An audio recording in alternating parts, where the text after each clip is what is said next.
Dans cette vidéo, on va construire notre workflow d'intégration continue.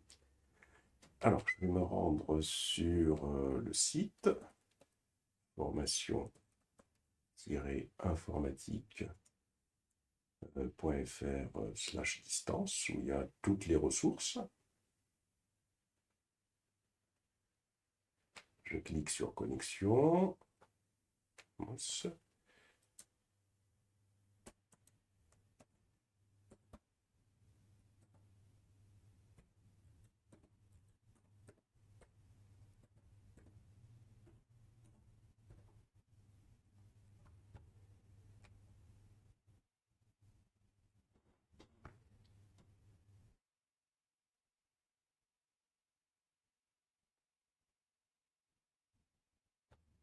Voilà.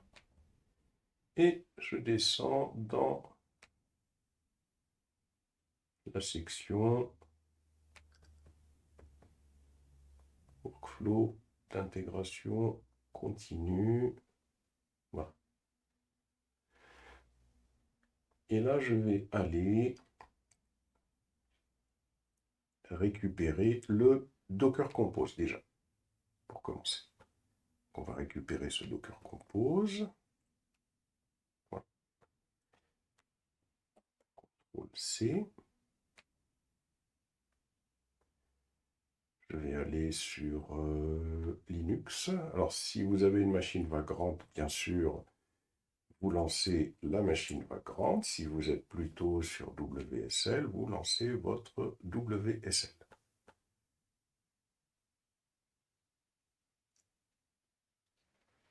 Voilà.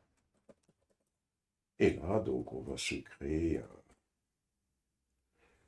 un dossier dans lequel on va mettre workflow. CD workflow. Alors faites quand même un Docker version, toujours pour vous assurer que le client Docker et le démon Docker fonctionnent. Ça, c'est extrêmement important. Ensuite, faites également un Docker PS pour vous assurer qu'il n'y a aucune ressource qui fonctionne. Au cas où il y a des conteneurs qui fonctionnent, faites un Docker RM, $, entre parenthèses, Docker.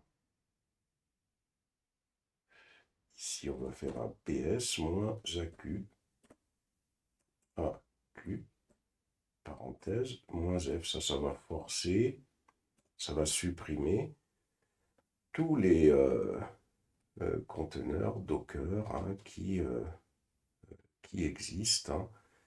Comme ça, tout va être recréé avec ce workflow.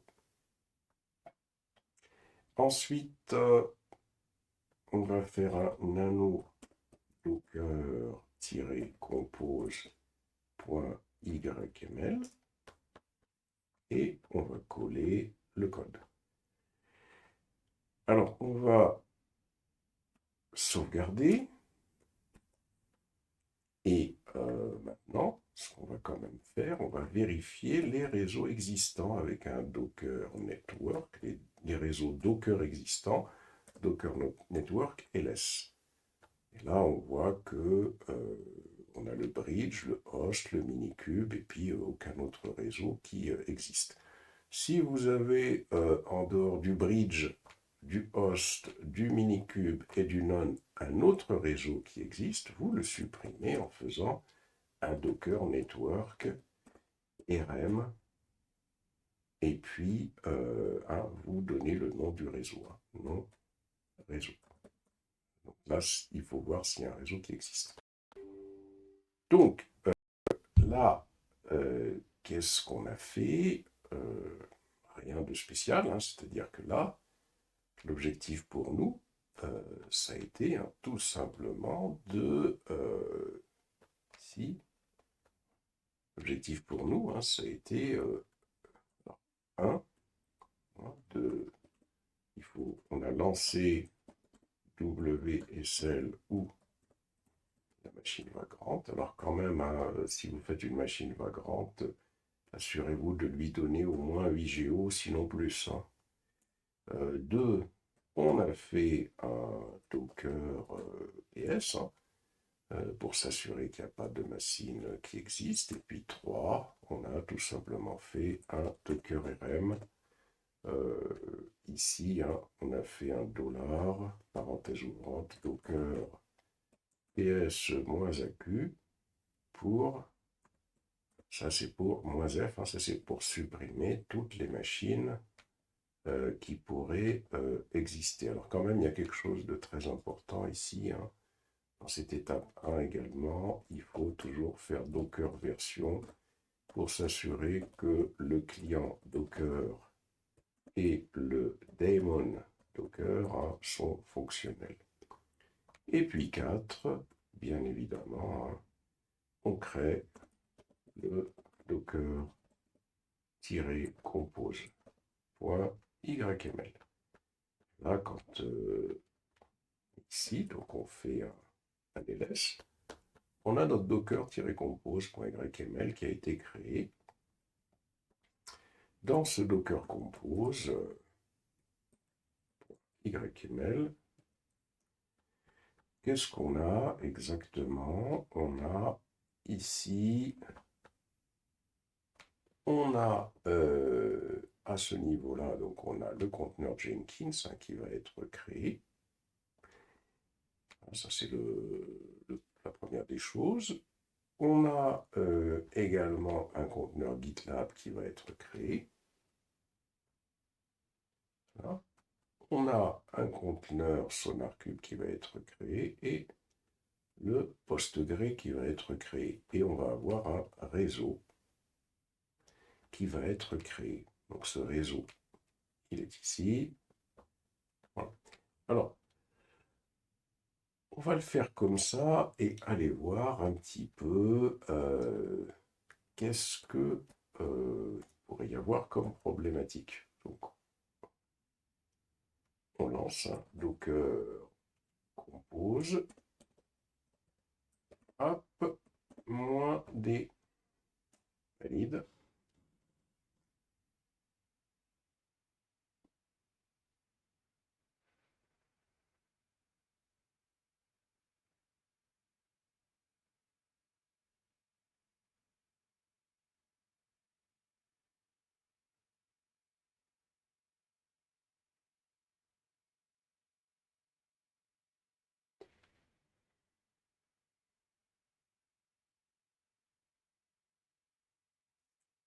Et donc là, il va créer 4, il va créer plusieurs choses. On va voir d'abord ce qu'il va terminer d'abord, hein, tranquillement.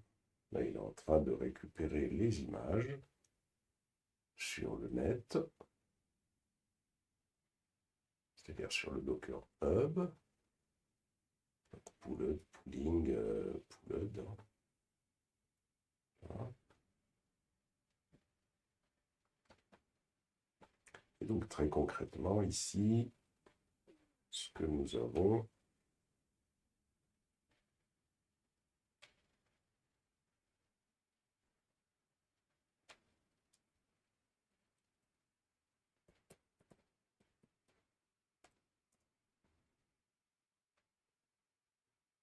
à l'issue de la construction, qu'est-ce qu'on doit obtenir sur... Alors on suppose que c'est tout ça, la machine vagrante, la machine Ubuntu. Hein.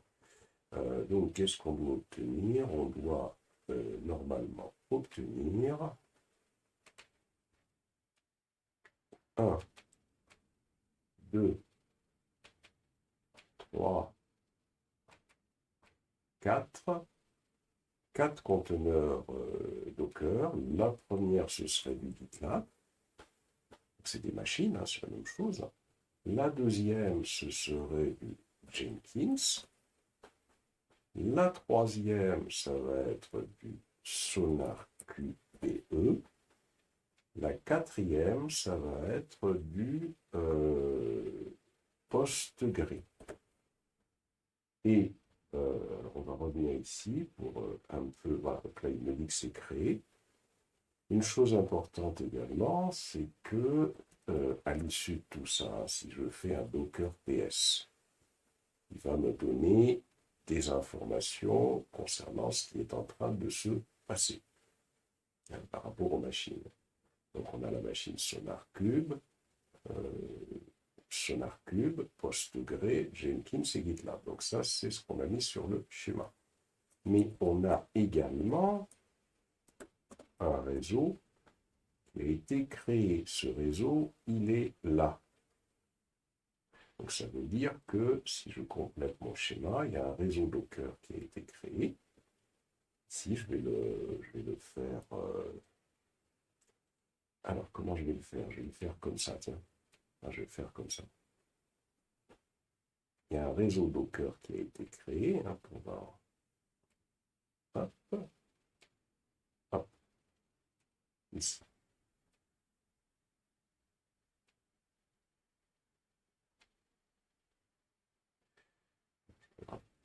Ici, donc, il y a le réseau. Et le réseau, comment il s'appelle? Il s'appelle Workflow app-net. Donc, il y a un réseau qui s'appelle Workflow underscore app.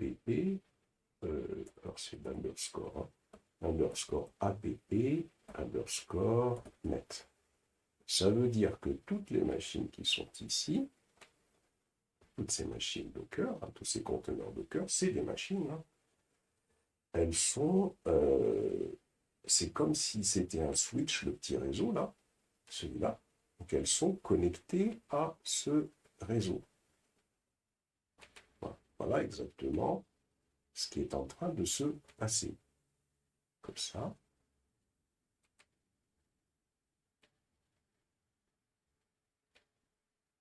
Comme ça. Et comme ça. Et donc, ici, ce réseau, quelle est l'adresse qu'il a? Alors, on a deux façons de le voir. Soit on rentre dans le fichier Docker Compose, et dans le fichier Docker Compose, on constate que le réseau que nous, on a souhaité créer, c'est ce réseau-là. Ça, c'est ce qu'on appelle une adresse CIDR de réseau, puisqu'elle est constituée, alors je vais revenir ici,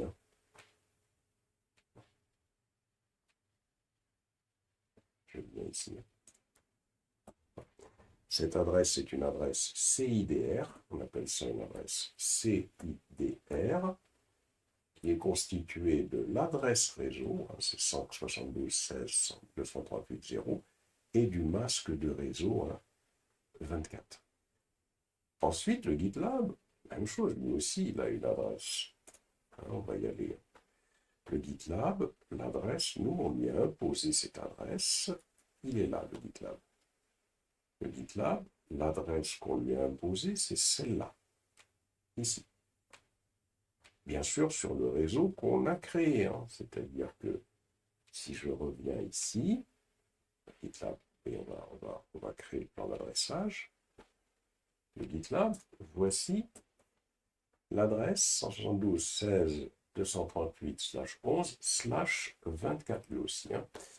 Donc 172.16.238 et puis 11, c'est l'idée de la machine. Donc on voit le GitLab, il est bien sur ce réseau-là. Le Jenkins, quelle est l'adresse qu'il a? L'adresse CIDR qu'il a, c'est l'adresse, on va y remonter, c'est cette adresse-là, le Jenkins. La voilà, hop, on la récupère et je vais la coller à ce niveau-là. Voici l'adresse du Jenkins /24 qui est sur le même réseau. Lui, son idée de machine, c'est 10. Puisqu'on a deux parties dans une adresse IP, on a la partie de l'adresse réseau et le numéro de la machine. Le SonarCube, même principe. Le SonarCube, il est ici. Il est plus bas, pardon. Il est plus bas, ici.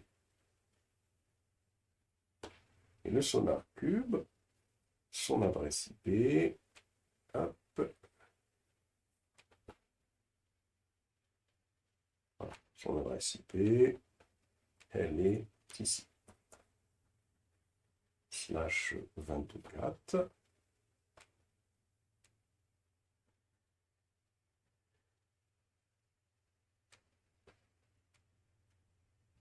Et enfin, attention que je ne me trompe pas, c'est le SonarCube. Et enfin, on a le PostgRE qui a pour adresse IP. Hop, la voilà. Elle est ici, /24. Voilà les adresses des machines.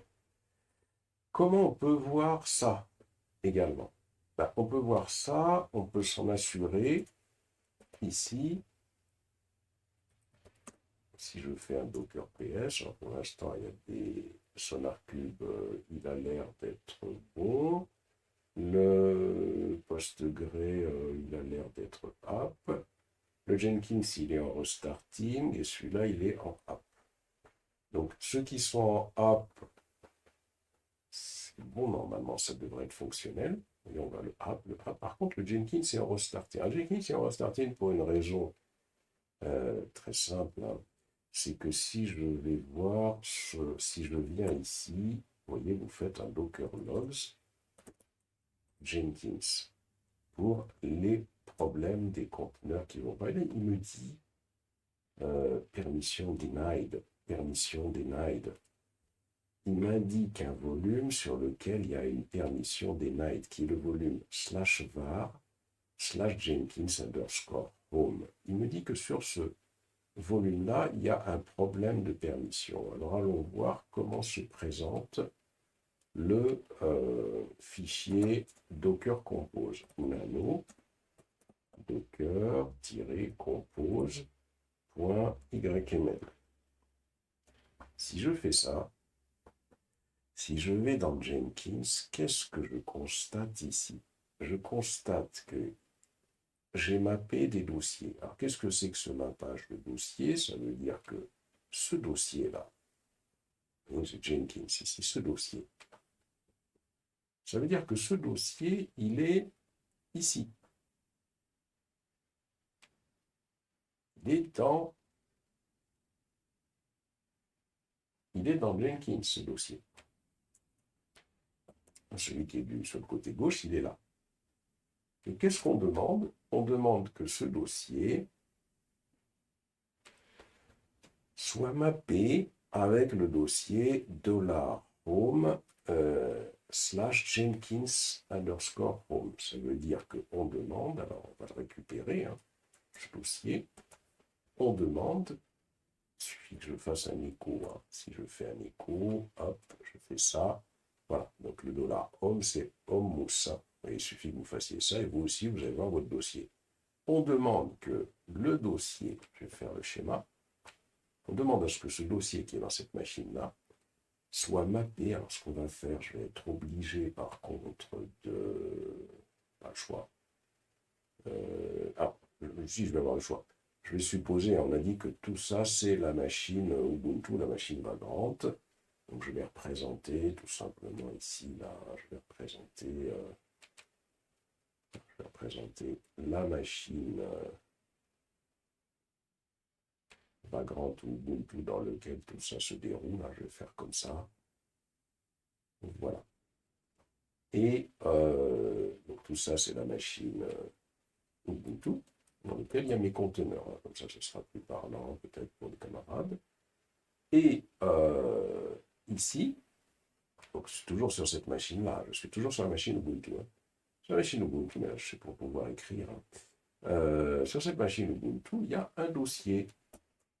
Dossier /home /mousse /Jenkins home. Et ce dossier, il est mappé au dossier var /Jenkins _home, ce qui veut dire que tout ce qui va être écrit ici le sera ici. Il y a un problème de permission. Pourquoi?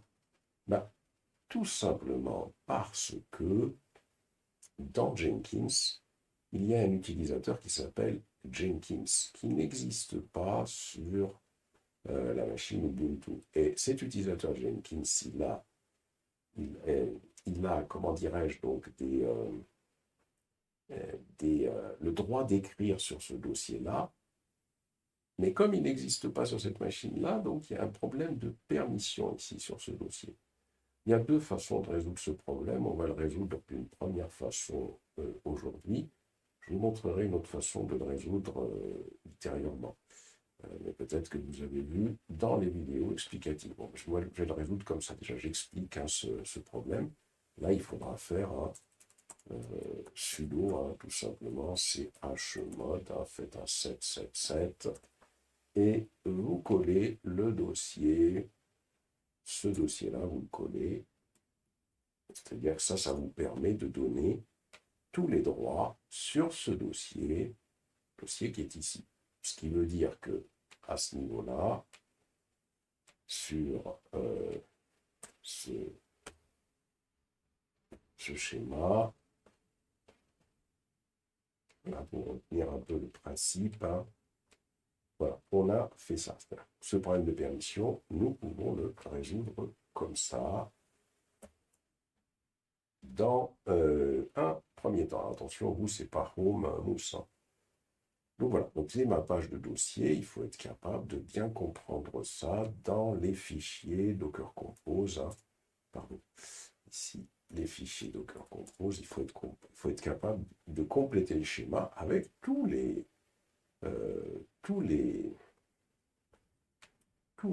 mappages que vous avez au niveau des différents conteneurs. Il faut être capable de me compléter ce schéma comme je viens de le faire pour visualiser ces mappages. Donc ça, c'est le premier point. Deuxième point, on a dit comment on... Alors d'abord, est-ce que ça règle notre problème? Déjà, c'est ce qu'on va voir. Est-ce que ça règle notre problème, ça? Je fais un docker ps. Voilà. Est-ce que... Ben voilà, on voit que Jenkins a bien démarré. Donc, a priori, ça va. Donc, pour l'instant, ça semble bien fonctionner.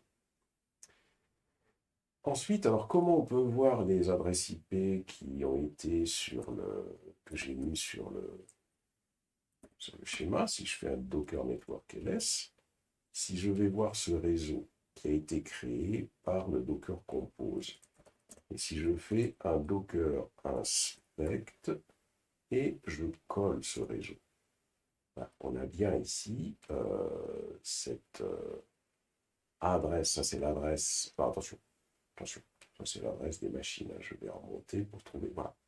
Ça, c'est bien le subnet. Vous voyez, le subnet, c'est sous réseau. C'est bien le subnet 172.16.238.0.24 que j'ai représenté ici. Donc, on voit bien que ce réseau a été créé.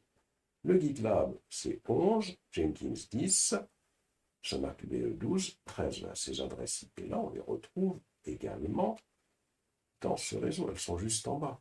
Puisqu'on a ici les conteneurs. Vous voyez, on a la section conteneurs, des conteneurs qui sont attachés au réseau. Donc le 10, le 11, le 13 et le 12. Donc voilà exactement ce qui s'est passé ici. Et une chose importante encore pour ces réseaux, pour cette notion de réseau, pour bien l'expliquer, c'est que, alors je vais essayer d'avancer dans ce réseau. Donc j'ai le 0, on a dit, le 10, le 11, le 13 et le 12. Donc ça veut dire que toutes ces machines peuvent communiquer entre elles. Donc ça, c'est le premier point. Voyons encore par rapport au réseau ce qui se passe dans le Docker Compose. Ici, je définis ce qu'on appelle des extra hosts. Dans le Jenkins, je définis deux extra hosts. Vous voyez, ici, cette ligne-là. Qu'est-ce que ça signifie? Ça veut dire que dans Jenkins, je vais le faire ici, je vais revenir ici, c'est-à-dire que dans le conteneur Jenkins qui est là, qu'est-ce qui va se passer exactement? Je vais les pousser ici. Je vais l'expliquer pour Jenkins et pour les autres, ce sera le même principe. Ça veut dire que dans le fichier host de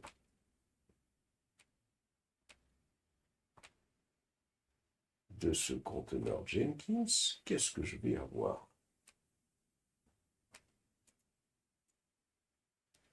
Dans le slash etc slash post, ben j'aurai ça. C'est-à-dire que j'aurai la correspondance entre l'adresse IP de la machine GitLab. Je vais faire l'inverse. On va faire comme ça. Je vais faire ici. Je vais le préparer ici. Hop, j'enlève ça. Je récupère ça. Hop, je supprime. Je fais ça. Je supprime ça. Et ici, je fais ça.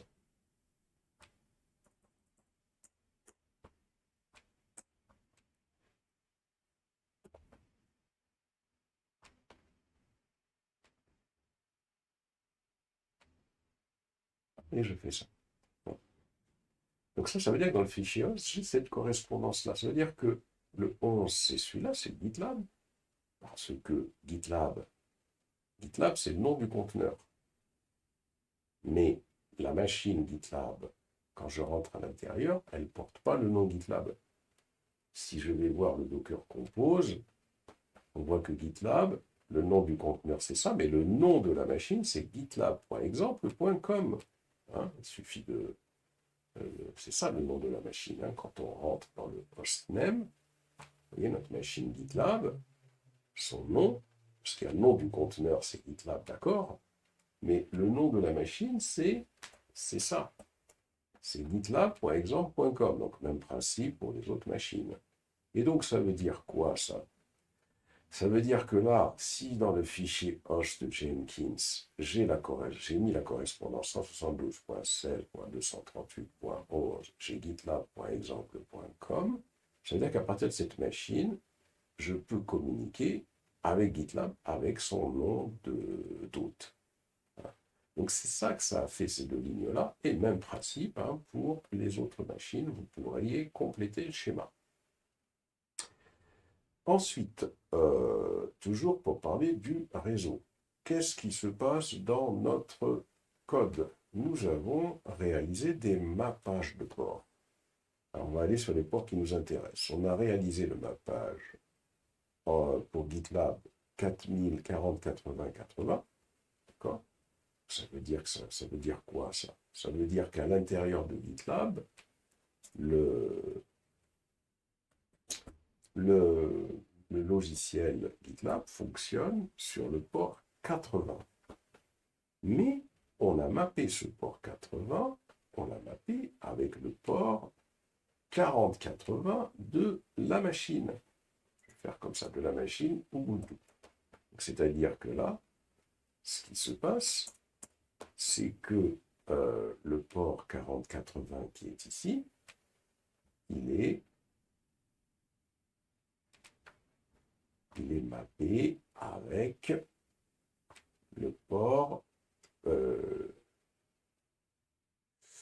Comment le ramener ici, celui-là? Bon, sinon, il faudrait que je fasse un. Faire comme ça.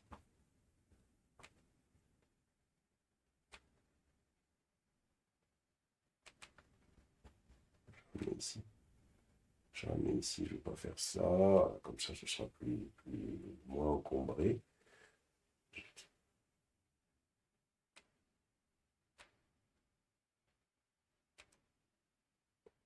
Voilà, donc ça veut dire que le port 80 est mappé avec le port 4080 de la machine. Alors je mets que ce port-là à 480. Bien sûr, vous pouvez faire le même raisonnement pour les autres. Hein. Une fois que j'en explique un, vous allez normalement être capable de me compléter le schéma et d'avoir une bonne compréhension de tout ce qui se passe. Voilà, c'est ça. C'est-à-dire, voilà, le port 4080 de ma machine. Ça veut dire quoi? Ça veut dire que quand j'accéderai en HTTP à ce port 480, hop, je basculerai sur le port 80 qui est ici. Très bien. Donc ça veut dire tout ça que notre réseau, voilà comment il fonctionne. Donc il y a pas mal de choses que l'on peut comprendre ici déjà. Une chose importante également, c'est que, alors, une fois que vos machines, je vais faire un clear, une fois que vos machines sont lancées et que vous avez fait un Docker PS, que vous voyez qu'elles sont toutes app. Déjà, ce mappage de port, on peut le constater ici. On a le 480 qui, de la machine haute, qui mappe le port 80 du conteneur Docker. On a le port 8081 de Jenkins qui mappe le port 8080 du conteneur Docker et le port 9000 de la machine qui mappe le port 9000 de Sonar QBE. Ça veut dire que ici sur Jenkins, le port de fonctionnement c'est, je vais le faire plus bas, peut-être c'est plus intelligent. Je veux dire le port de fonctionnement c'est 80, c'est bien ça je crois. C'est ça. Et sur la machine, hop, on va avoir ici, par exemple, faire un 80-80 dessous le 80-80. Et donc, bien évidemment, ici, voilà, on va avoir ce port 80 qui va communiquer avec le port 80-80. Voilà. Ensuite, c'est la même chose, je vais faire celui de Sonar QBE aussi.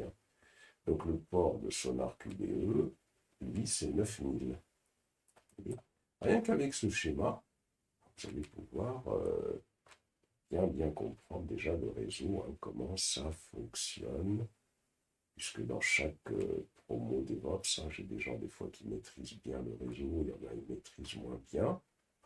Et effectivement, quand on ne maîtrise pas bien, il y a beaucoup de choses qui échappent, c'est normal. Alors, on va venir ici. Et là, je vais mettre le port 9000. Voilà. Vous voyez, donc là, comme ça, on a une bonne vue. Et ça permet tout de suite de comprendre ce qui va se faire. Ça veut dire que le fait que j'ai ça, c'est-à-dire au niveau de cette machine Ubuntu, et ça veut dire que dès que je vais faire http localhost 9000, ça veut dire que j'accède sur la machine Ubuntu qui, elle, va me rediriger sur le conteneur SonarQube.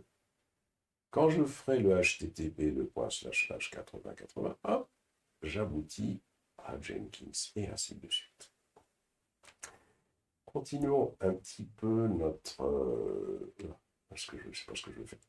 Continuons un petit peu notre explication. Je vais faire, par exemple, première des choses, faut quand même voir ce qui se passe un peu dans nos conteneurs. Donc, notre GitLab, pour s'assurer qu'il n'y a pas d'erreur. GitLab, ça a l'air d'être bien. Docker logs Jenkins, ça a l'air d'être bien. Docker logs Sonar QBE, ça a l'air d'être un peu moins bien, on dirait, mais bon, on ne sait pas ce que signifient pour l'instant ces instructions. Ce qu'on va faire pour voir si tout marche bien, on a deux solutions. Soit vous récupérez l'adresse IP de votre machine vagrante. On va utiliser d'ailleurs que cette solution. Vous faites de machine vagrante ou WSL. Donc si vous êtes sur la machine vagrante avec IP ADDR, vous devriez avoir une adresse IP qui va être affectée à votre machine. Donc ici, moi par exemple, mon adresse IP, elle est ici. Repérez ETH0 ou ETH1 ou autre chose. Les gens qui sont avec Vagrant auront une autre adresse IP. Voici l'adresse IP de ma machine. Complétons-la sur le schéma. Ici, ça veut dire que toute cette machine, celle-là, son adresse IP, je vais la mettre quelque part ici. Hop là. L'adresse IP de cette machine, elle est là. Hop là, je vais la placer ici. Hein. Je vais faire que c'est l'interface réseau, ça. Je vais faire interface réseau ETH0. C'est ça. Donc ça veut dire que si maintenant je veux contrôler que tout marche bien et que je peux exploiter tout ça, je vais donc, premièrement ici, je vais par exemple faire, je regarde, 172.30.47.94, si je viens sur ce schéma, donc ça c'est l'adresse IP de cette machine, je veux y accéder en HTTP. C'est-à-dire que, qu'est-ce que ça veut dire y accéder en HTTP? Ça veut dire que moi, petit bonhomme, voilà, qui est quelque part ici, là, ici, hein, c'est vous, hein, vous lancez votre navigateur, voilà, vous lancez votre navigateur, je fais comme ça, vous lancez votre navigateur Internet, je vais faire comme ça le navigateur, hein. Vous lancez votre navigateur Internet, et dans votre navigateur Internet, vous dites, mais quelle URL je vais saisir? Il suffit de regarder celle de ce PC. C'est de la machine Ubuntu. On voit qu'on a le port 4. Ah, c'est 80-81, je crois. Hein. Il me semble, hein, si je regarde le code, c'était 80-81 que j'avais fait. On voit, voilà. On voit qu'on peut y accéder via le 80-81. Ben, on se dit, je vais faire un HTTP, l'adresse IP de la machine, c'est 172.30.47.94. Donc ça va me permettre en HTTP, vous voyez, d'accéder à la machine qui est là. C'est ça que ça permet, hein, cette façon de faire. C'est ça que ça permet de faire, déjà, pour commencer. Et ça permet, via le navigateur, hein, quand je saisis ça, j'accède à cette machine. Mais ensuite, j'accède à cette machine et c'est tout. Là, maintenant, il faut mentionner le port. C'est-à-dire, le port, c'est l'application que je veux atteindre. L'application que je veux atteindre, elle doit fonctionner sur le port 80-81. C'est-à-dire, qu'est-ce qui se passe? Donc, j'arrive là. Et donc, quand j'arrive là, le système de ma machine Ubuntu, qu'est-ce qu'il fait? Il se dit 80-81. OK. 80-81, il est là. Là, regardez, il est là, 80-81. Je vais dessus. Donc, il renvoie la requête vers ici. Mais comme 80-81, je l'ai mappé avec le port 80-80 de Jenkins. Donc, c'est renvoyé vers cette machine Jenkins qui, lui, va m'afficher Jenkins. Vous voyez? C'est ça exactement ce qui se passe. Hein. C'est-à-dire, quand je vais faire 2.80-81, je valide. Et là, regardez, vous voyez, j'ai Jenkins qui apparaît ici. Voilà le processus. Ça va être la même chose si, par exemple, je veux aller sur le 480 de GitLab. Il suffira juste de changer ici, à ce niveau-là, à 480. Ici, donc, ce qui va se passer, c'est envoyer vers cette machine à cause de l'adresse IP. C'est envoyé vers le 480 ici. Là, bêtise. Non, ça ne bouge pas. C'est ça qui va bouger.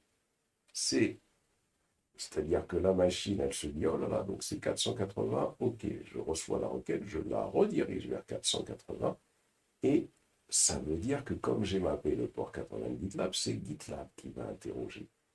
Et vous voyez, si je viens ici, comme ça, hop, 481, je valide. Et regardez ici, là il me pose un problème apparemment. Peut-être que là j'ai un problème, c'est possible. Je crois que c'est 480, il me semble. Je crois que c'est plutôt ça. Attends, pas sur un petit moment. Voilà. Hop, il arrive vers le GitLab. Donc vous voyez l'illustration de ce schéma. Dernier composant, le 9000. Alors on va voir si le 9000 répond bien. Je fais le 9000 ici. Et là, vous voyez, hop, j'envoie l'URL, ça arrive vers l'interface réseau, et ça va arriver vers le 9000. Ici. Comme ça. Et là, hop, la requête va être dirigée vers le 9000 ici, SonarQBE, le même principe. Vous voyez? Et donc, si je viens ici, vous voyez, regardez, si je viens ici, je fais 9000, je valide, on patiente un petit moment, et voilà, j'arrive sur le SonarQBE. Vous voyez, donc il me balance le SonarQBE, donc là, on le laisse faire tranquillement. À partir d'un schéma comme celui-là, on doit tout comprendre. Et on peut aller encore plus loin. On se dit, bon ben tiens, moi, je souhaiterais, en tant qu'utilisateur, je souhaiterais non pas envoyer une requête vers cette machine Ubuntu, qui elle va la voir le port, et puis sur un port donné qui va aller sur le port qu'il m'a, je pourrais accéder directement aux machines ici, puisque ça, c'est des machines. On va voir comment ça peut fonctionner. Donc, ici, par exemple, je me dis, je vais agrandir un peu cette URL, hein, ce navigateur, ici. Et non, je ne vais pas faire comme ça, je vais faire plutôt... non, je ne vais pas faire comme ça, ça c'est... Oui, je vais faire comme ça, c'est très bien ça. Là, celui-là, je vais le descendre, je vais le remettre ici. Ouais, mais là, j'avais quand même quelque chose de bien qui était construit, donc j'aimerais un petit peu laisser quand même là. Voilà, je fais ça. Là, je vais faire ça. Bon, je vais faire ça. Et là, supposons, allez, je vais le faire ici, de l'autre côté. Là. Alors, supposons, je me dis, bon, j'utilise toujours mon navigateur, mais dans mon navigateur,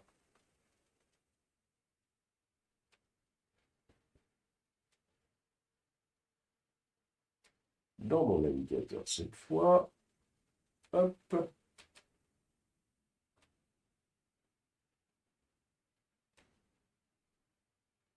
je vais taper les URL des machines directement. Comme ça, ici. Je tape les URL des machines directement. C'est-à-dire que là, je vais taper, je regarde par exemple l'URL de l'adresse IP de SonarCube 172.16.238.12. Donc je vais taper ici directement. Je me dis, je veux accéder à la machine. Je ne veux pas passer par cette machine comme je l'ai fait ici. Donc là, je vais taper par exemple cette adresse IP-là, 172.16.238.12. Je vais faire 2.9000. Là, je vais faire ça. Ça veut dire que cette requête, elle va s'adresser directement à cette machine-là, celle-là. Essayer, elle devrait m'afficher SonarQBE. Viens ici. Oh, valide. Donc on voit le SonarCube, là, il a un petit peu de mal à se charger. Hein. Donc la même chose, hein. Il accède au SonarCube. Donc là, ça doit être encore un autre problème, on verra après. Là, hop, j'arrive pas à... là, voilà, donc il se connecte sur le SonarCube, sur le port 9000. C'est le même principe, si je veux me connecter à Jenkins, je vais choisir l'adresse 172.238.10 avec le port 8080, pas le port 8081. Donc ici, pour Jenkins, je ferai le 10, 2.8080. Donc si je sélectionne ça, hop, je vais sur le navigateur, ici, et je colle.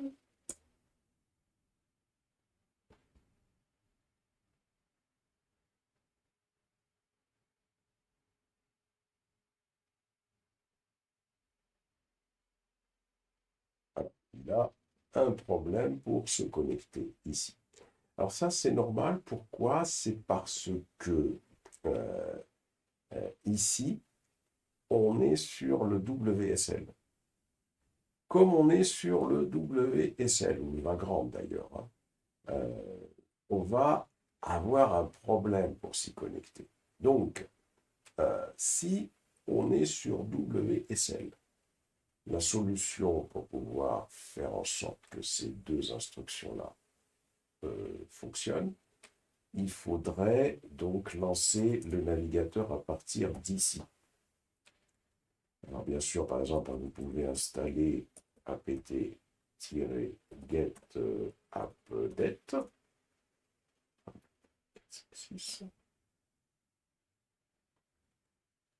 Et puis installer apt-get install Firefox, hein, qui normalement il s'installe très bien.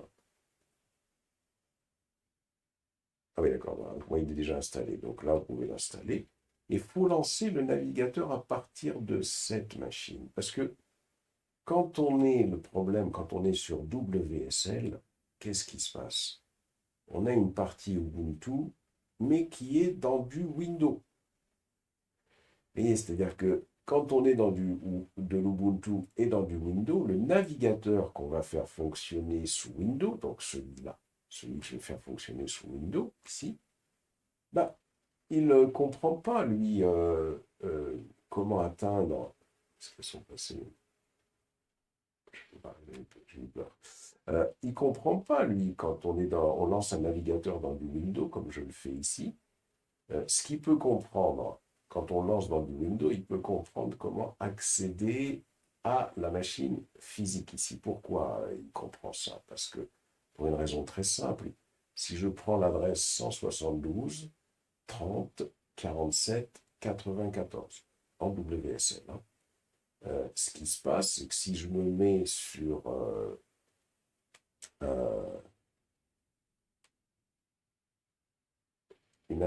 un terminal Windows, si je fais un ping, que je colle, non, ce n'était pas cette adresse-là, et que je récupère l'adresse qui est ici, celle-là. Je la récupère, celle-là.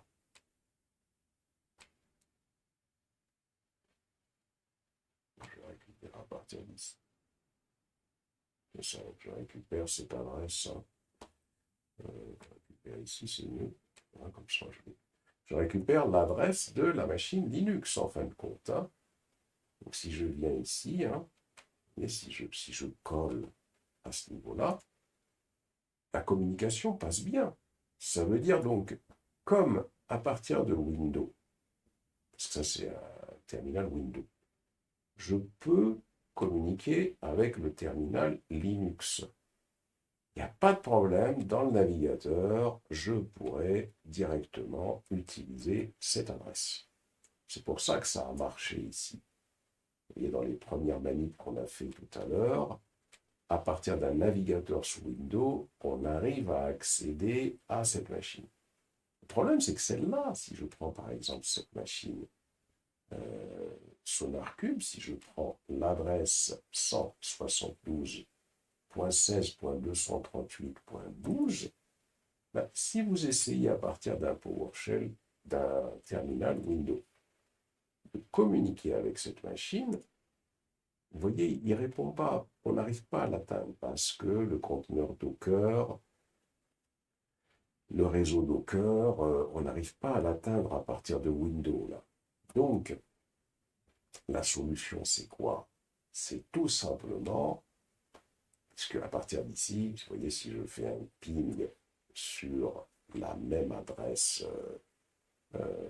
IP, c'est-à-dire la même adresse SonarCube, hein, on voit l'adresse SonarCube, elle est là, le ping, il fonctionne. Donc c'est pour ça que c'est à partir d'ici qu'il faut lancer un navigateur, puisqu'on sera sur la même machine et il pourra la repérer. Donc je vais faire un Firefox. Une fois que Firefox a été installé, ou Google Chrome, hein, je lance le Firefox. Et là, vous voyez, si, par exemple, je vais utiliser cette syntaxe, c'est 80-80, oui c'est ça, 80-80, si j'utilise cette syntaxe pour pouvoir atteindre le serveur Jenkins, dont l'adresse IP 172.16.238.10. Et j'ai lancé un navigateur à partir de Linux. Là, ça va fonctionner. Vous voyez, c'est important de comprendre ce fonctionnement.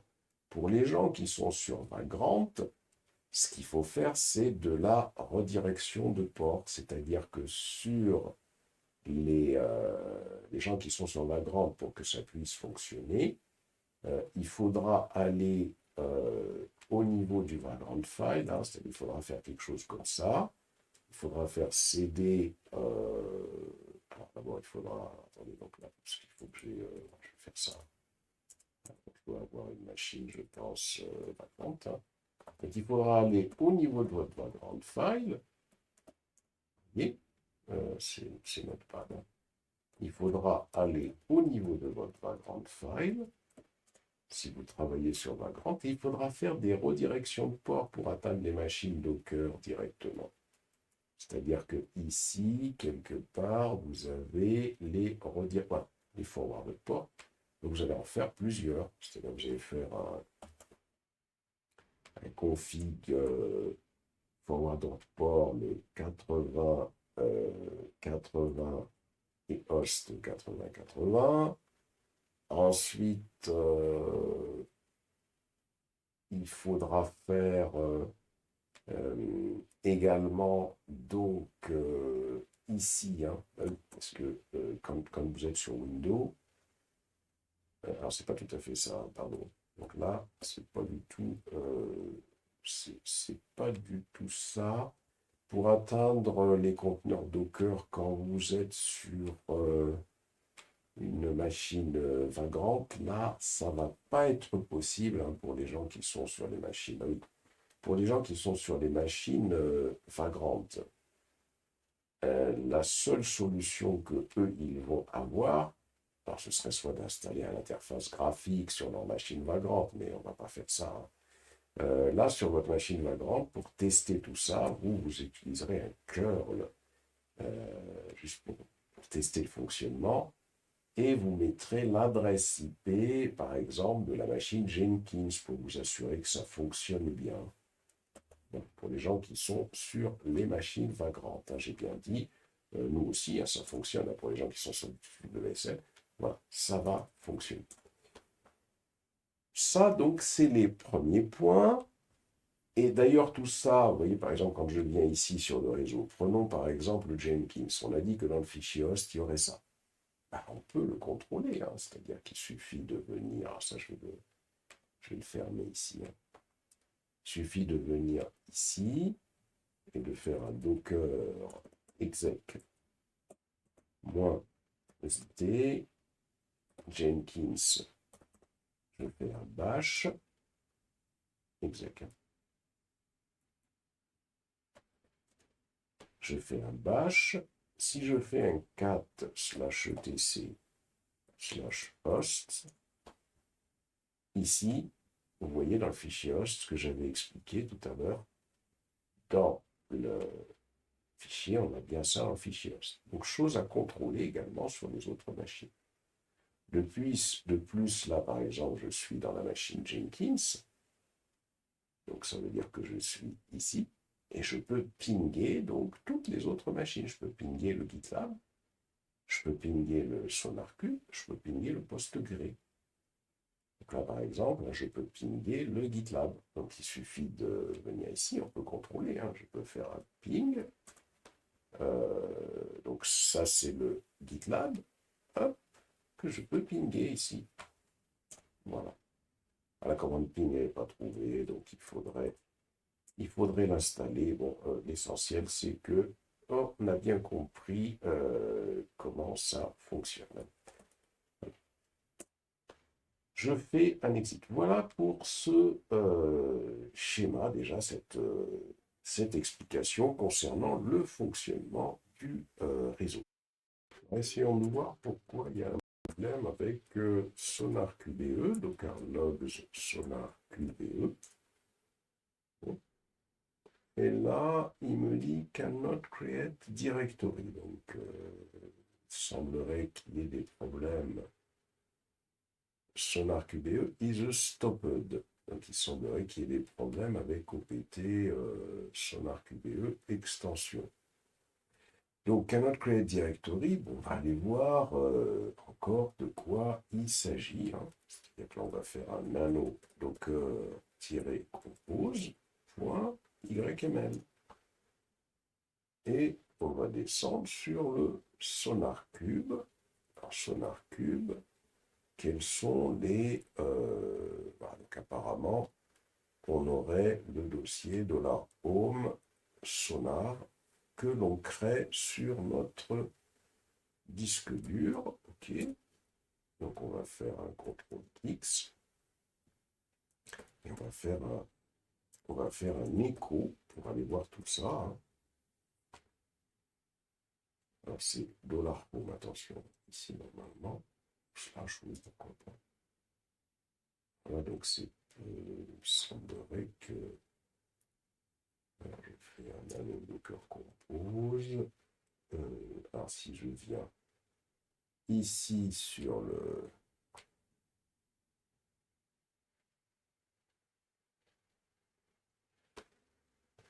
OK. Voilà, on va voir hein, si ça ne pose pas de problème, cette notation-là. OK, donc ça ne pose pas de problème, donc c'est parfait. Ici, donc, si je fais un ls, il y a des choses qui ont été créées. Le problème, c'est qu'apparemment, il y a un problème de permission.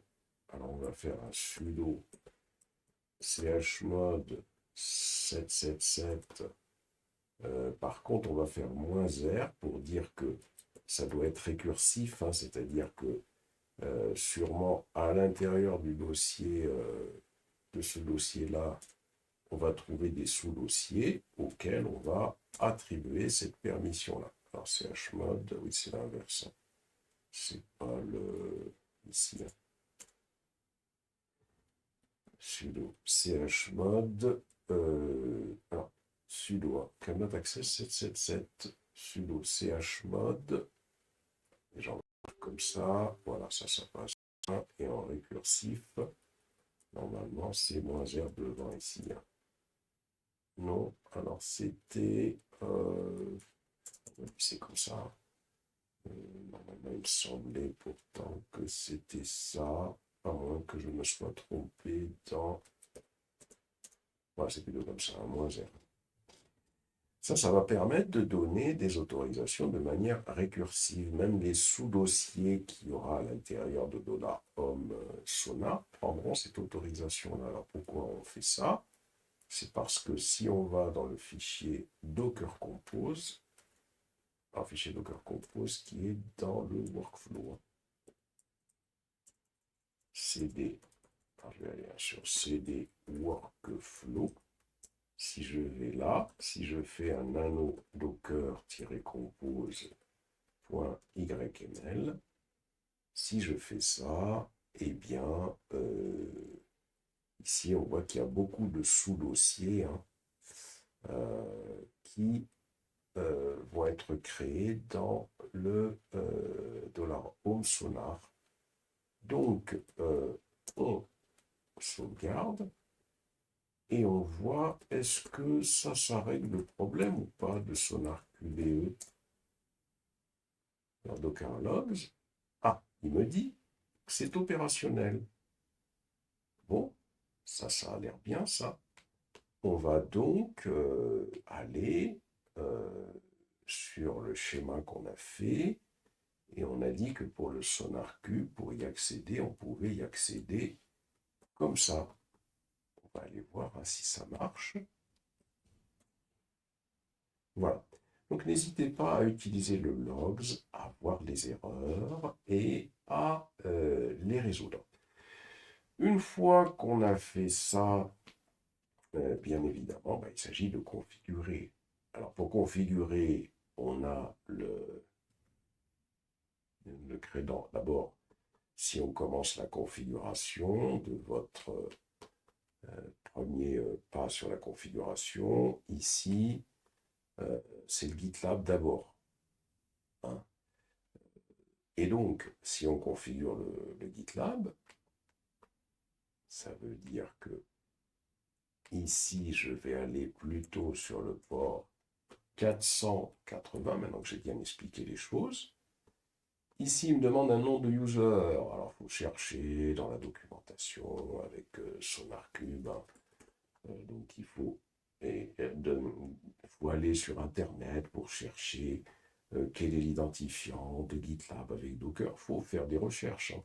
Ça, c'est quelque chose qu'il faut maîtriser et normalement, on va trouver docker exec.it GitLab bash.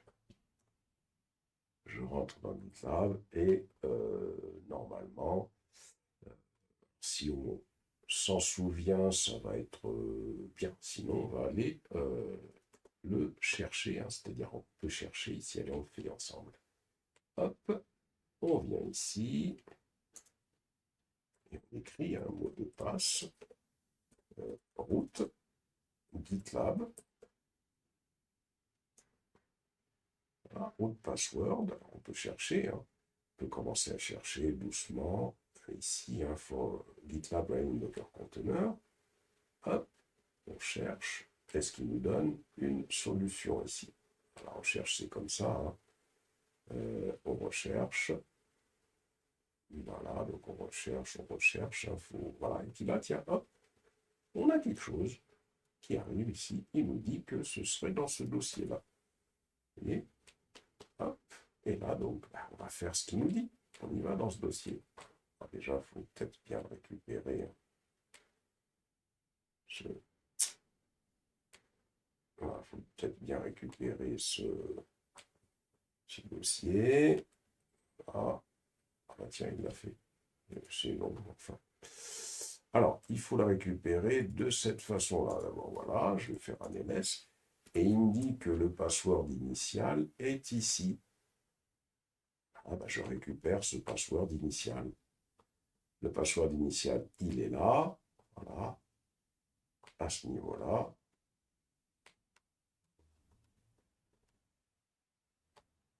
Hop. Et là, une fois que j'ai ce password initial, je peux revenir sur GitLab, j'écris le nom d'utilisateur root, je colle ce password et je clique sur connexion. Et là, je suis dans GitLab. Première des choses à faire dans GitLab, quand on y est sur GitLab, on va donc déjà l'explorer. Alors, je pense qu'il y a des choses que je ne vois pas ici, hein, donc il va falloir que je diminue légèrement mon écran. Voilà. Et ici, je vais cliquer à ce niveau-là. Donc là, voilà, j'ai l'administrateur root qui est ici. Le voilà, mon nom d'administrateur. Je peux éventuellement donc éditer le profil ici. Donc là, j'ai mon profil qui est ici, hein, toutes les informations concernant mon profil. Je vais aller sur eCompte. Ici, j'ai le nom d'utilisateur root.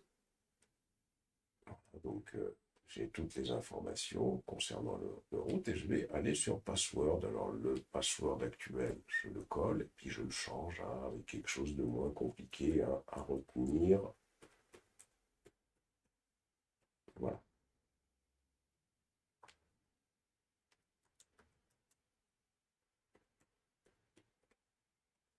Voilà. On sauvegarde le mot de passe. Et là, on peut se reconnecter avec ce nouveau mot de passe. On fait route et on... Voilà, il ne faut pas coller avec le nouveau mot de passe qu'on vient de créer.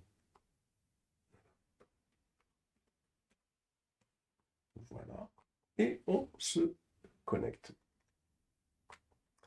Voilà, donc là, je suis connecté à GitLab, hein. Je peux ici donc avoir un certain nombre de paramètres, hein.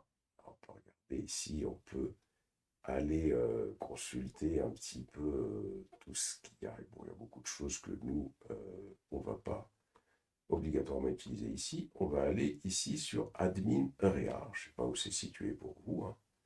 Et dans Admin Area, notre problème, c'est de créer déjà un nouvel utilisateur. C'est lui qui va créer un repository. Donc, le nom de cet utilisateur, c'est comme vous voulez. Ici, ça va être Mousse. Ici, ça va être Mousse, par exemple. Le username, ça va être Mousse, mon adresse email. Voilà. Et vous faites ici, vous créez l'utilisateur directement. Voilà. Alors, il ne faut pas sortir d'ici. Il faut aller sur Edit tout de suite. Pourquoi? C'est parce que c'est maintenant que vous mettez un mot de passe pour cet utilisateur. Vous mettez un mot de passe pour ce nouvel utilisateur ici. Et là, je confirme le mot de passe. Voilà. Et je sauvegarde les changements. Voilà. Voilà. Et là, à partir de là, je vais pouvoir ici venir sur ce menu.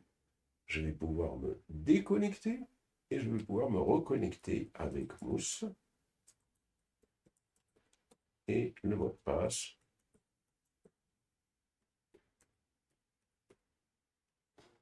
Voilà. Je clique sur connexion. Alors, il me dit que je dois changer le mot de passe, donc je mets l'ancien, c'est-à-dire celui que j'ai créé précédemment. Et là, bon, ben, je vais lui donner un autre mot de passe. Je vais essayer de lui donner le même.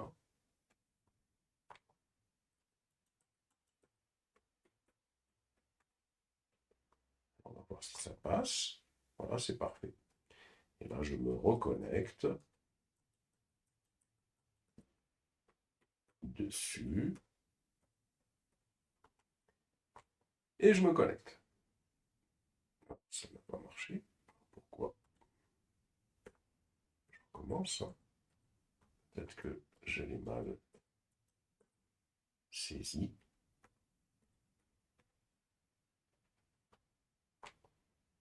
Voilà.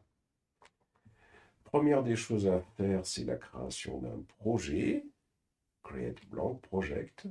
Et ce projet, je vais l'appeler tout simplement, par exemple, microservice. Voilà. Je peux le laisser en visibilité private. Par contre, je vais décocher Initialize Repository with the README. Je ne veux rien avoir sur le repository puisque c'est moi qui veux pousser un projet là-dessus. Et je clique sur Create Project.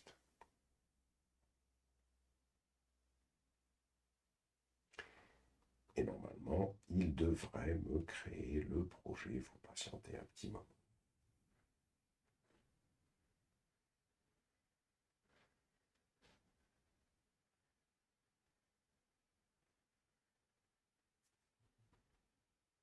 D'ailleurs, on voit ici qu'on a des tests de sécurité statique. Ici, il y a un enable static application security. Voilà, donc là, il met un petit peu de temps pour me créer ce projet. On patiente.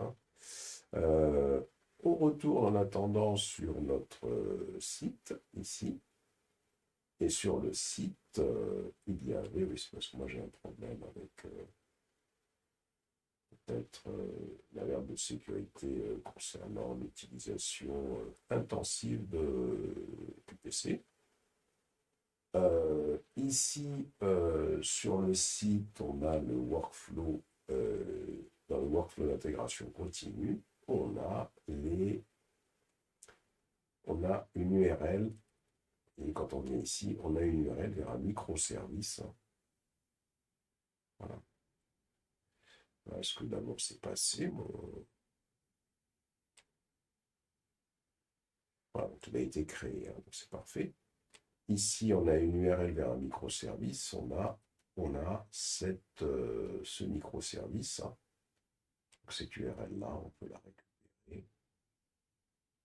Comme ça, si on veut, on peut y aller. Hein, c'est comme on veut. Hein. On peut y aller comme ça, si vous voulez. Voilà. Et puis là, hop, je récupère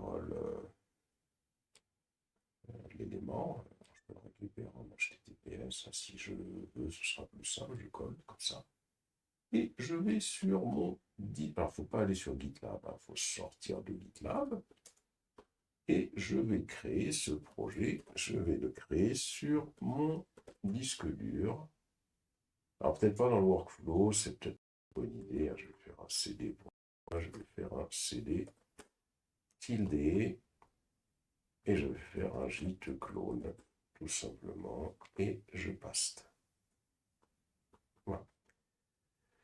Donc j'ai le projet, j'ai un projet microservice qui est dans le dossier Spring Web Service, Spring Web Service, si je fais un ls, voici mon projet, il est là, avec du Gradle. Je retourne sur mon GitLab, donc ça veut dire que si quand je retourne sur mon GitLab, il va falloir que je crée, ça c'est important, que je crée une liaison SSH entre GitLab et la machine qui est ici. C'est-à-dire que là, j'ai la machine Ubuntu, c'est la machine du développeur. Et cette machine-là, il va falloir que je crée une clé SSH. Donc là, il va falloir que je crée une paire de clés SSH privées publiques. Et que, donc là, je vais l'appeler un clé SSH, je vais l'appeler Ubuntu, tiens. Je vais l'appeler Ubuntu. Ubuntu.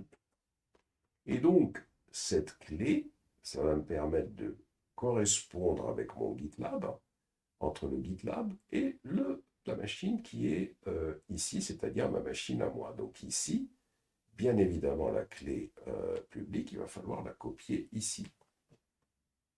C'est-à-dire que là, il faudra que je fasse clé publique Ubuntu.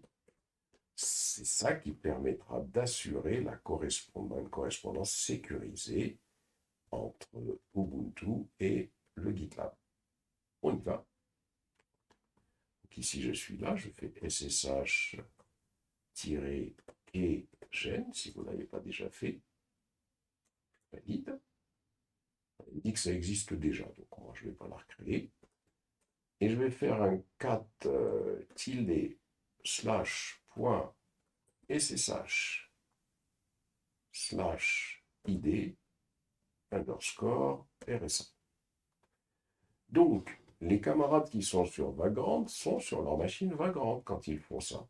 Les camarades qui sont sur WSL font ça sur wsl.pub pour avoir la clé publique. Cette clé publique, attention, ne faites pas de blanc, surtout, il ne faut pas mettre de blanc ici, là. Il faut bien la récupérer. Une fois que j'ai récupéré cette clé publique, on a dit qu'il faut l'envoyer sur GitLab. Le GitLab sur lequel on est connecté ici. Comment on l'envoie? On va venir ici, vous voyez, toujours sur Mousse, dans Préférences. Et là, maintenant, on va tout simplement aller sur SSH-key. SSH-key, on va à ce niveau-là, add new key, et on colle. Une fois qu'on a collé, on fait add key. Et là, ça va être possible maintenant de communiquer avec notre GitLab. C'est-à-dire avec le GitLab qu'on a ici, on va pouvoir communiquer avec lui. Alors d'abord, on va venir ici, ou d'ailleurs plutôt ici, on va venir sur la page d'accueil. Sur cette page d'accueil, on a notre microservice qu'on a créé ici. Et là, notre problème à nous, ça va être de le pousser. Alors, ce qu'on va faire, parce que ce qu'il faut bien comprendre, c'est que nous, on veut pousser notre microservice ici. Il y a une chose importante à bien comprendre, c'est que là, ce microservice que j'ai récupéré, si je fais un ls -al, j'ai récupérer ça de GitHub. Donc ça veut dire que ça, c'est déjà un dépôt Git. Mais c'est un dépôt Git qui pointe vers GitHub. Et moi, je ne veux pas d'un dépôt Git qui pointe vers GitHub. Je veux recréer un dépôt Git à partir de zéro. Quelle est la solution? Pour ça, il faut que je détruise ce fichier .git. Comment je fais cela? Je vais faire un sudo rm -r.git.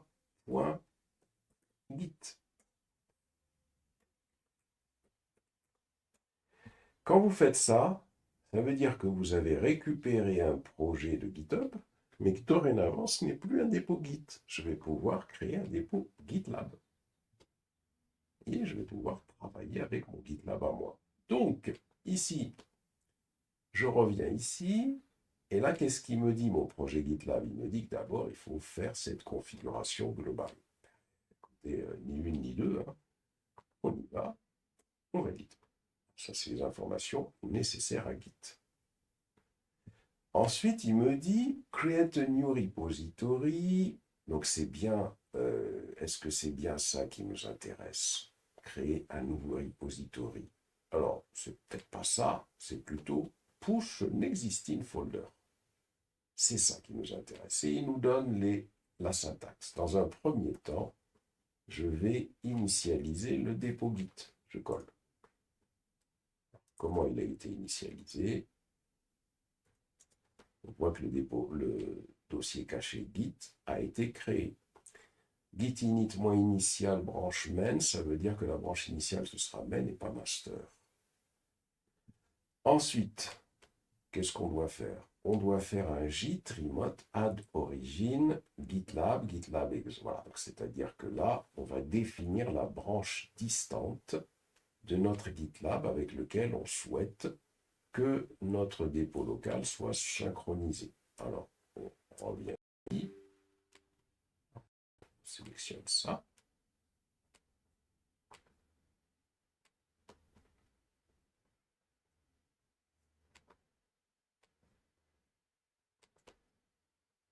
Voilà. Pas de problème. Pour l'instant, ça passe. Ensuite, on va faire un git à point. Ici.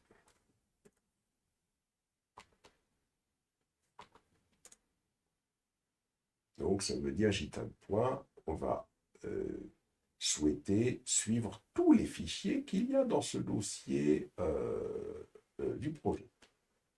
Ensuite, on souhaite faire un git commit.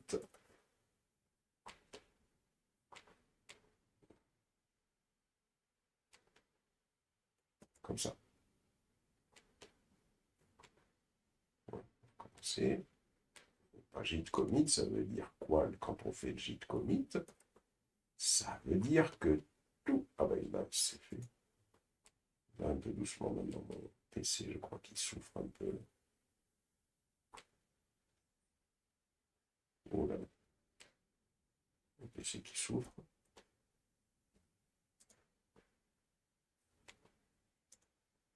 Voilà.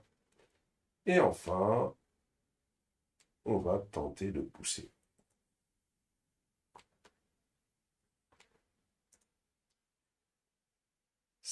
Il dit qu'il ne peut pas résoudre. Eh ben, c'est normal parce qu'il ne comprend pas c'est où le gitlab.exemple.com. La machine qui est là, celle-là, là, cette machine-là, cette machine. Parce que c'est à partir d'ici que je fais le git push. Hein. Vous voyez, c'est à partir de la machine Ubuntu ici. À partir de cette machine Ubuntu, je fais le git push. Et quand je fais le git push, il doit m'envoyer ça vers gitlab.exemple.com.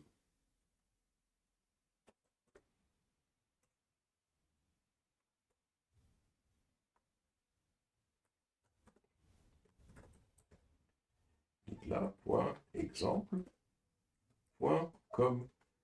Il doit m'envoyer ça vers le gitlab.exemple.com. Et donc, le problème qui se pose là, bah, c'est qu'il ne sait pas, lui, où est-ce qu'il est, le gitlab.exemple.com. Vous voyez, sur la machine qui est ici, d'ailleurs, on peut contrôler ça. Faisons un ping gitlab.com. exemple.com. Aucune réponse. Par contre, vous voyez, si on revient sur le schéma, on a l'adresse 172.16.238.11, qui est celle du gitlab.exemple.com. Faisons un ping 172.16.238.11. Voilà.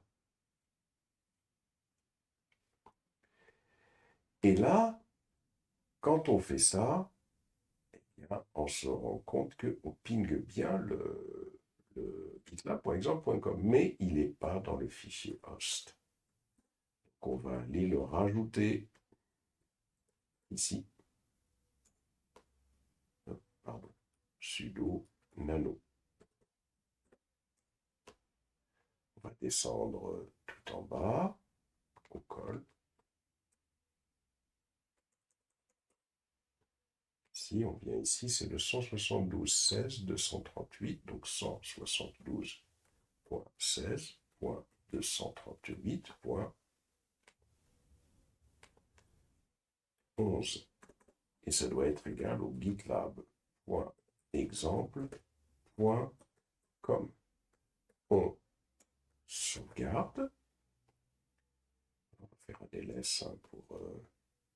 voilà. Et une fois qu'on a sauvegardé, on va tout simplement donc essayer de rappeler la commande qui n'a pas marché. Alors le ping déjà, est-ce qu'il marche maintenant? Oui. Est-ce que le push va marcher? Vous voyez, le push, c'était celui-là. Yes. Et ça passe. Vous voyez comment on résout les problèmes du réseau. Hein. Et si je vais sur le GitLab maintenant, ici, ça a bien poussé mon code. Donc, ça c'est pas mal. Pour le Jenkins, ça c'est tout simple. Hein. C'est-à-dire que le Jenkins, pour les paramétrer, je vais faire 80, 81 ici. Il faut débloquer, il me donne le dossier dans lequel il faut aller récupérer la clé. Donc, qu'est-ce que je vais faire ici? Je vais faire un docker exec -it Jenkins bash. Et je vais faire un cat coller. Je récupère donc cette clé, comme ça, et je colle. Continuer. Et installer les plugins suggérés. Ici. Et il va commencer l'installation des plugins suggérés. Donc ça, c'est la fin de ça. On devrait avoir un Jenkins entièrement configuré. Pour le SonarCube, c'est le même principe. On récupère cette adresse et on va ici saisir 9000 pour s'assurer déjà que tout marche bien. Il me dit de me loguer. Bon, on va essayer de se loguer. Alors le problème, c'est qu'il me demande un mot de passe pour le SonarCube. On va aller chercher sur Internet. Alors, on va y aller. Hein. Donc on va chercher sur Internet. On fait Google. SonarQBE. Docker. Route. Password, par exemple. On cherche, what is the password? C'est pas Docker, hein, c'est ça, c'est ça. Ici, donc, ça en Docker Container, voyons, est-ce qu'on va obtenir une réponse ici?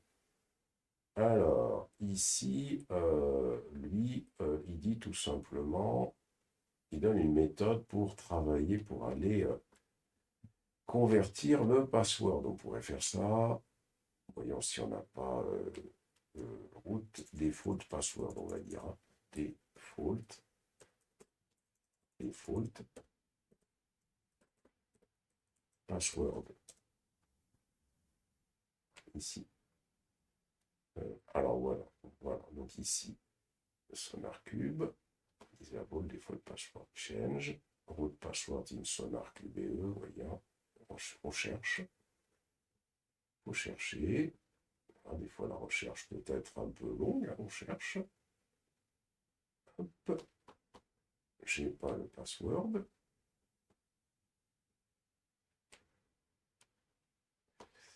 What is the for, voilà, je cherche ici. On va y arriver. C'est quoi ça? Answer. Il me dit admin. Bon, bah, c'est parfait. On aurait pu essayer ça tout de suite, mais enfin bon. Il me dit admin, login. C'est parfait. Il me dit de faire l'ancien password, de mettre le nouveau password et de confirmer le password. Je fais un update. Et voilà, j'ai mon SonarQube qui est configuré. Là, sur le Jenkins, lui, il a terminé. Je mets le nom d'utilisateur, le password. Je confirme le password. Je mets un nom complet.